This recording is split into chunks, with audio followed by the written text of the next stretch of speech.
गणेशोत्सव आणि ईद ए मिलाद या सणाच्या पार्श्वभूमीवर कुठेही अनुचित प्रकार घडू नये तसेच अशा घटना घडल्यास पोलिसांना तत्काळ नियंत्रण कसे आणावे त्यासाठी चोपडा उपविभागीय कार्यालयातील चोपडा शहर, चोपडा ग्रामीण, आडवाद आणि धरणगाव पोलीस स्टेशनच्या अधिकारी कर्मचाऱ्यांकडून दंगा नियंत्रण सराव घेण्यात आलाय। तर हा सराव चोपडा महाविद्यालयाच्या पटांगणावर झालाय। जमाव कसा पांगवायचा, पाणी आणि अश्रुधारांचा वापर कसा करायचा याचे प्रात्यक्षिक दाखवून सराव करून घेण्यात आला। यावेळी उपविभागीय अधिकारी अण्णासाहेब घोलप, चोपडा शहर पोलीस निरीक्षक मधुकर साळवे, ग्रामीण पोलीस निरीक्षक महेश टाक, आडवाद आणि धरणगाव पोलीस अधिकारी, सहाय्यक पोलीस अधिकारी, कर्मचारी तसेच जिल्हा पोलीस विभागाची विशेष टीम उपस्थित होती। या सरावाच्या वेळी महाविद्यालयीन विद्यार्थी कुतूहलाने संपूर्ण प्रात्यक्षिक पाहताना दिसून येते। सण उत्सवाच्या पार्श्वभूमीवर आपण मॉक ड्रिल सराव केला, काय संदर्भात काय सांगणार? हा एक बंदोबस्ताच्या तयारीचा हा एक भाग आहे। आगामी गणेशोत्सव आहे, ईद ए मिलाद आहे। मोठ्या प्रमाणावर हे सण साजरे केले जातात। जर अचानक काही कायदा सुव्यवस्थेचा प्रश्न उद्भवला तर त्या गोष्टीला सामोरं कसं जायचं याची ही एक पूर्वतयारी आहे। यामध्ये आमच्या मॉक ड्रिलमध्ये सिक्वेन्स वाईज बळाचा वापर कसा करायचा, गॅस कधी फोडायचा, पाण्याच्या फवाऱ्याचा वापर केव्हा करायचा आहे, गोळी कधी चालवायची आहे, लाठीचार्ज कधी करायचा आहे, या सर्व गोष्टीचं या ठिकाणी उजळणी होते आणि थोडासा सराव केला जातो। गणेश विसर्जनच्या आणि गणेशोत्सवाचा पार्श्वभूमीवर हा पूर्ण गृह विभागाच्या माध्यमातून हा सराव म्हटला जाईल का, म्हणजे कुठलाही अनुचित प्रकार घडू नये याच्यासाठी? हा निश्चितच आहे। कुठलाही कायदा सुव्यवस्थेचा प्रश्न असेल, किती गंभीर असेल तरी आपले चोपडा पोलीस तो प्रश्न हाताळण्यासाठी एकदम सक्षम आहेत आणि त्याची आम्ही आज पूर्वतयारी केली।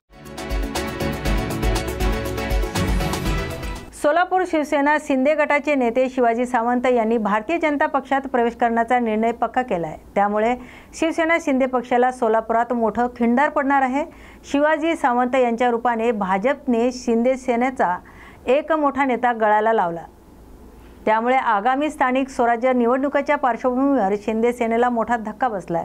मुख्यमंत्री देवेंद्र फडणवीस यांच्या उपस्थितीत मांढा तालुक्यात मोठा कार्यक्रम घेऊन शिवाजी सावंत यांचा पक्षप्रवेश होणार आहे। दरम्यान शिवाजी सावंत यांच्यासह अनेक नेते संपर्कात असल्याचा दावाही पालकमंत्री जयकुमार गोरे यांनी केलाय। राजीनामा दिल्यानंतर आपली भूमिका तुम्ही स्पष्ट केली आहे, कधी प्रवेश होणार?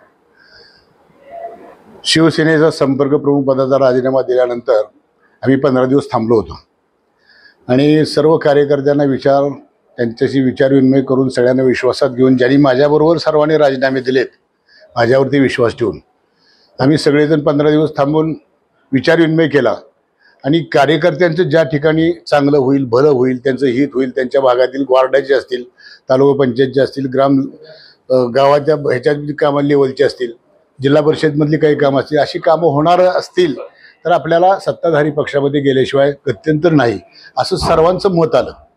त्यामुळे आम्ही सर्वांनी विचार करून पुन्हा शेवटी 15 दिवसानंतर मीटिंग घेतली, सगळ्यांचं म्हणणं ऐकून घेतलं आणि माजी उपमहापौर दिलीप भाऊ कोल्हे यांनी तुमची सर्वांची पत्रकार परिषद घेऊन ती भूमिका आमची जी आहे ती स्पष्ट केलेली आहे। त्या दरम्यान मी पालकमंत्री साहेबांना भेटलो, गोरे साहेबांना। त्याच्यानंतर परवा आपले मुख्यमंत्री साहेब आले होते आणि त्यांनाही विमानतळावर त्यांची माझी भेट झाली, त्यांच्याशी चर्चा झाली आणि त्यांनी सांगितलं मी तुम्हाला निश्चित वेळ देईन, मुंबईला तुम्ही या, आपण सविस्तर चर्चा करू, अशी आमची चर्चा झाल्यानंतर त्यानंतर आता आज गोरे साहेबांनी मला निरोप दिला होता, आज आपण भेटूया आणि गणपतीनंतर वेळ देणार आहेत मला ते मुख्यमंत्री साहेब आणि त्यानंतर कार्यक्रम कधी घ्यायचा हे आम्ही ठरवणार आहोत। कार्यक्रम घेऊन ठरवणार आहात का मुंबईला जाऊन त्या प्रवेशाचा? कार्यक्रम माढ्यामध्येच होणार आणि प्रचंड मोठ्या प्रमाणामध्ये होणार। 40 पदाधिकारी प्रवेश करतात का आणखी काय? माझ्याबरोबर ज्या सर्वांनी राजीनामा दिले ते सर्वजण माझ्याबरोबर आहेत। नेमकं असं काय झालं शिवसेनेमध्ये? करता तुम्ही सगळे आनंदी होता, सगळं व्यवस्थित सुरू होतं, आता काय बिघडलं असं त्याच्यासाठी तुम्हाला प्रवेश करावा?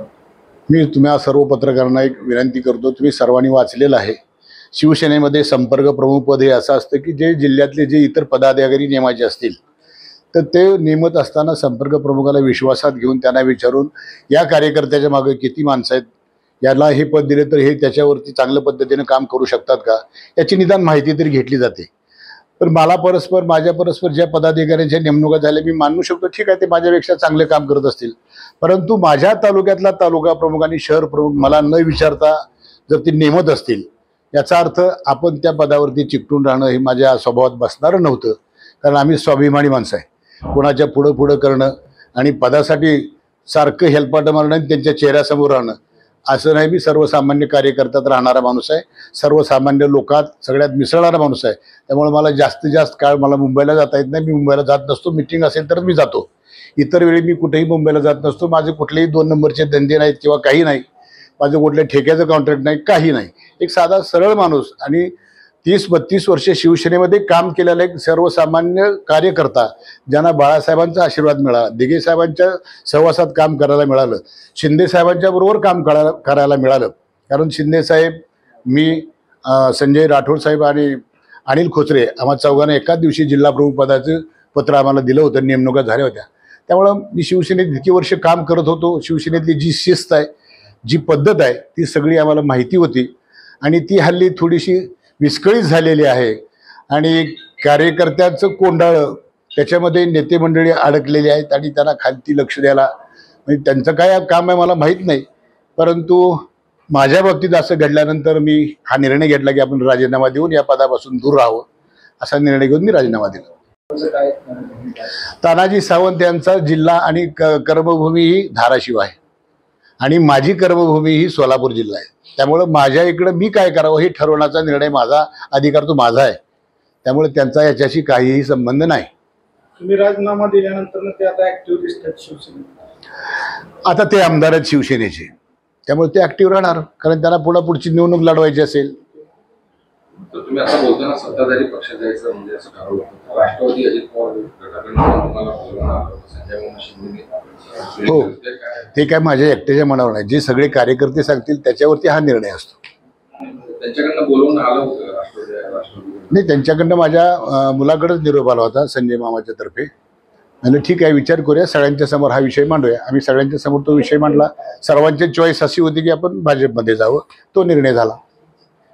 भाजपमध्ये ऑलरेडी भरपूर गर्दी झालेली आहे असं म्हटलं. कुठेतरी जुन्या कार्यकर्त्यांवर म्हणजे जुन्या कार्यकर्त्यांची नाराजगी आता येईल असं देखील चर्चा आहे. ज्यांना काम करायचं आहे, लोकांमध्ये मिसळायचं आहे, लोकांच्या मध्ये जायचं आहे आणि ज्यांच्या मागं लोक आहेत त्याला वरच्या पक्षामध्ये किती गर्दी आहे आणि काय आहे त्याच्याशी काय देणं घेणं नाही. जे आपण काम चांगलं केलं तर वरिष्ठ निश्चित आपल्याकडे लक्ष देतील. आपण कामच करायचं नाही आणि नुसती गर्दी करायची यालाही अर्थ नाही. कधी ठरला पक्ष? आता सांगितलं की आता तारीख वेळ ठरेल. माझं कोणाचं नाव घेऊ इच्छित नाही. मी आज कोणाची नाराज नाही, काही नाही. आम्हाला जे वाटलं ते आम्ही केलं. 27 ऑगस्ट 2025 रोजी अंतरवाली सराटी येथून जरांगे पाटील हे मुंबईच्या दिशेने रवाना होणार आहेत. त्यावेळी त्यांच्यासोबत करोडो मराठा समाज बांधव असल्याचा दावा जरांगे पाटील यांनी केलाय. त्यामुळे आज महाराष्ट्र राज्याचे मुख्यमंत्री देवेंद्र फडणवीस यांनी अंतरवाली सराटी येथे मनोज जरांगे पाटील यांची भेट घेतली. या भेटीदरम्यान त्यांनी त्यांच्या आंदोलनासंदर्भात योग्य ती माहिती दिली आहे. त्यांचा मार्ग कसा असणार या संदर्भात माहिती घेतली. बबनराव तायवाडे यांनी असं म्हटलं की जरांगे पाटील यांनी यापूर्वी अनेक वेळा आंदोलन आपलं स्थगित केलंय. यावेळी सुद्धा ते आंदोलन स्थगित करणार आहे. गणपती उत्सवामुळे कार्यकर्ते त्यांच्या सोबत जाणार नाही. गणेश उत्सव कशासाठी निर्माण झाला? लोकमान्य साहेबांनी अन्याय होतो त्यावेळेस एकत्र यायचं आणि न्यायासाठी लढायचं. आम्ही एकत्र राहिलो. आम्ही हिंदू आहेत, सण आमचा आहे, आम्ही शांततेत यायलो. याच्या पलीकडे मीडियाच्या माध्यमातून सांगतो, एक रस्ता द्या आम्हाला. तुम्हाला वाटतं ना आमच्यामुळे काही त्रास होईल, अमुक होईल तमुक होईल, आम्हाला एक रस्ता द्या, आम्ही डायरेक्ट आझाद मैदानाला जाऊन बसतो. एक रस्ता देऊन टाकायला मोकळ्या. किती सोपं आहे, किती सोपं आहे. आम्ही जर मोठे असतो आम्ही म्हणलो असतो आम्हाला मधून घुसायचं. आम्हाला ट्रॉफिक जाम नाही करायची. मुंबईकरात त्रास नाही, उलट मुंबईकर सज्ज झाले, सगळ्या जाती धर्माचे सगळे. जरांगे पाटलांची मागणी असंवैधानिक आहे, त्यामुळे ती मागणी मान्य होणार नाही असं सुद्धा तायवाडे म्हणतात. असंवैधानिक मार्ग. बरं, ठीक ठीक आहे. पाटील, तुम्ही जसं म्हणाला होतात की 26 तारखेपर्यंत तुमची चर्चेची तयारी, तसे OSD आलेत, काय चर्चेमधून काय आज तोडगा निघू शकतो. तोडगा निघू शकतो, काय होऊ शकतं? अंमलबजावणी आहे का? मी पुन्हा तेच सांगतो. आता आम्ही अंमलबजावणीवर ठाम आहे. 2 वर्ष वेळ दिला, 2 वर्षी चर्चा केली, आम्ही ठाम.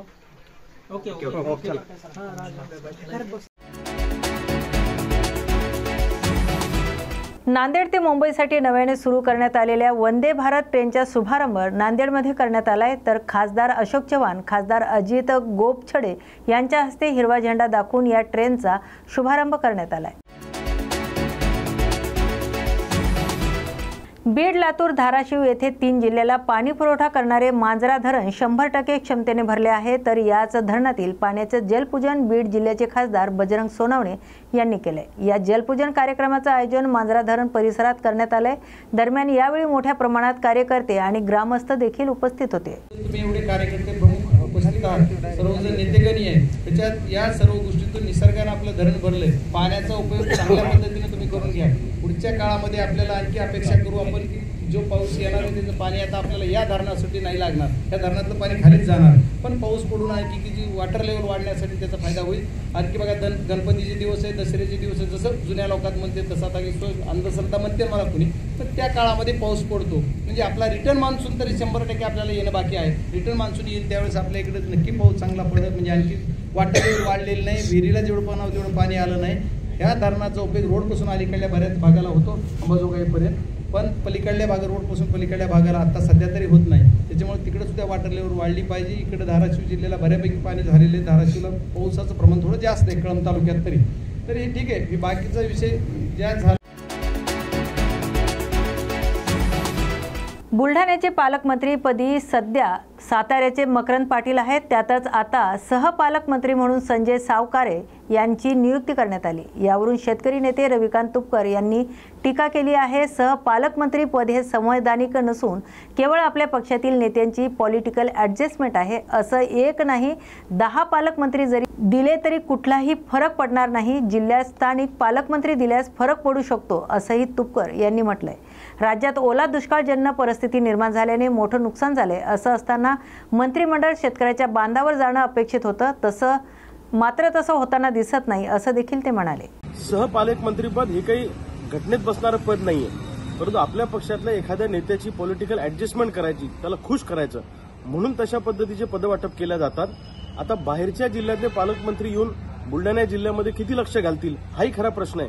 कारण त्यांना त्यांचा मतदारसंघ, त्यांचा जिल्हा आणि ते किलोमीटर अंतर याचा खूप मोठा फरक पडतो. आज बुलढाणा जिल्ह्यामध्ये ओला दुष्काळ तयार झालेला आहे. मोठ्या प्रमाणामध्ये 78,000 हेक्टर जमिनीचं नुकसान झालेलं आहे.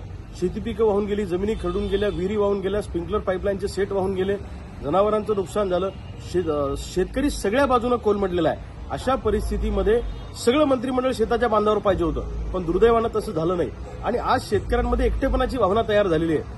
असं एक सहपालकमंत्रीपद नाही, असे 10 जरी सहपालकमंत्री या ठिकाणी नेमले तरी सुद्धा शेतकऱ्यांच्या आयुष्यात काही फरक पडेल असं मला वाटत नाही. ही फक्त पॉलिटिकल ऍडजस्टमेंट आहे. आता आमच्या जिल्ह्याला पालकमंत्री हे सातारचे आहेत. त्यांना सातारून बुलढाणा यायचं म्हटलं तर 2 दिवस येण्या जाण्यालाच त्यांना लागतात. त्यामुळं माणूस थोडा जीवावर करतो. पालकमंत्री हा जर जिल्ह्यातला नेमला तर तो जिल्ह्यात लक्ष घालू शकतो. जिल्ह्याबद्दल थोडी अफिनिटी असते. पण दुर्दैवानं या सरकारचं धोरण कसं आहे हे आम्हाला कळत नाही. आणि सहपालकमंत्रीपद असे किती जरी नेमले तरी काही फारसा फरक पडेल असं मला वाटत नाही. गणेशोत्सवाची तयारी अंतिम टप्प्यात आली असून कल्याणमध्ये 40 गावं आणि नाशिकमधून ढोल ताशा पथकं दाखल झाली आहेत. या ढोल ताशा पथकांच्या कल्याणमध्ये 10 दिवस मुक्काम असतो. ढोल ताशा पथकाच्या गजरात गणेशांचे आगमन आणि विसर्जनाची ऑर्डर घेतली जाते. एका पथकामध्ये 10 ते 20 तरुण वाद्य काम करतात. 1 तासाचे 2,000 आणि स्पेशल असेल तर त्यासाठी वेगळे पैसे आकारले जातात. 10 दिवसानंतर आम्ही पुन्हा गावी जातो, असे ढोल ताशा पथकाने सांगितलंय. प्रकाश भिसे आहे. मी 10 दिवस इथं येतो गणपतीमध्ये. 10 दिवस पूर्ण आम्ही इथं 10 दिवस आमची पूर्ण बॅच असते. पूर्ण बॅच 10 दिवस असते. आम्ही ते 10 दिवस पूर्ण गणपतीच्या इथं वाजल्यानंतर मग तेव्हा घरी जावं लागतं आम्हाला. त्यानंतर मग जे मिळालं गणपती बाप्पाच्या आशीर्वादाने कृपाने जे मिळालं आम्ही त्याच्यावरच खुशी खुशी घरी जातो. 10 दिवस कसं पावसामध्ये याच्यामध्ये आम्हाला 10 दिवस काढावं लागतं. मी 40 गावावरून आलोय. तुम्ही वाजवता हो. तर कशी असते सुपारी? आम्ही एका तासाचे 2000 3000 असे पण घेता आणि गणपती बाप्पाचं लोक कसं 1000 पण देतात, 2000 1500 पण देतात. या हिशोबाने आम्ही जशी सुपारी त्या हिशोबाने आम्ही घेत असतो. आम्ही एका पथकामध्ये समजा आता 20 एक मुलं आहेत आमच्यामध्ये, 3-4 बॅच आहे. तर जसं एक स्पेशल बॅच आहे सेपरेट, तर सेपरेटची आमची 10 जणांची बॅच असते, तर त्यांची वेगळी त्यांची 10 जणांची बॅच असते. अशी 10 जणांची बॅच आहे, म्हणजे टोटल 40 लोक असतील इथं. आम्ही इथं यायच्या एखादा महिना अगोदर आम्ही रेसल वगैरे चालू असते आमची हली. त्याच्यानंतर रेसल झाल्यानंतर मग आम्ही पूर्ण बॅच एकत्र गोळा होतो. त्यानंतर मग आम्ही इथं येतो. आणि मग हे असतं नाही, बाकीचे दिवस तर आम्ही काही बी जे कामाला आम्हाला जे काम मिळालं आम्ही गावावर ते काम करतो. शेतीचा असो काही असो, काही उद्योगधंदा जो बी आम्हाला मिळाला त्या हिशोबाने आम्ही करतो.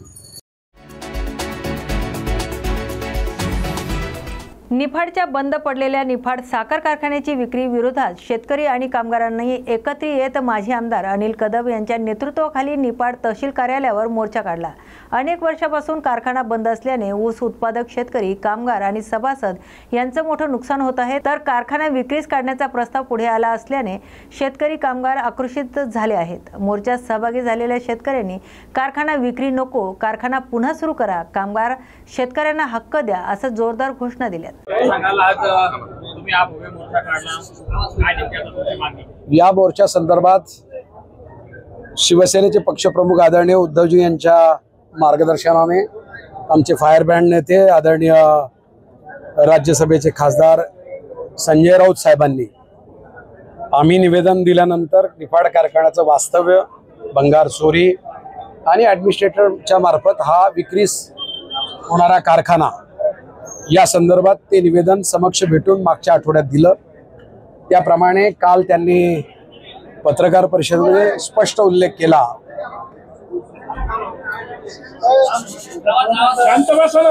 जो उल्लेख केला आणि त्या उल्लेखामध्ये त्यांनी स्पष्टपणानं सांगितलं की निफाड कारखान्यामध्ये जो काही घोळ झालेला आहे, जी काही विक्री झालेली आहे, ज्यांचा कोणाचा याच्यामध्ये सहभाग आहे, भंगार चोरी झालेली आणि वास्तव्यामध्ये करारानं घेतलेला हा कारखाना करारानं चालवण्याच्या ऐवजी पुन्हा एकदा जिल्हा बँक जेव्हा कर्ज कमी झालं JNPTच्या पैशानंतर अशा पद्धतीचे विक्री करणं हे सारासर सभासद, निफाडकरांचं, कामगारांचं, त्याच्यावर निर्भर असलेल्या प्रत्येक माणसाचं ही चूल सोन्याचा धूर निघणारा हा कारखाना संस्थापक कर्मवीर काकासाहेब वाघ, तात्यासाहेब बोरस्ते आणि त्यानंतर अगदी डॉक्टर वसंतराव पवारांच्या पर्यंत प्रत्येकाने याला कुठे ना कुठे उभारी आणि बळकटी दिलेली आहे. आणि आज ज्या निफाडच्या मध्ये एवढं सगळं सक्षम नेतृत्व अनेक पक्षांमध्ये आहे, त्या सगळ्यांनी पुढाकार घेऊन याला राजकारणाच्या विरहित केंद्राचे जे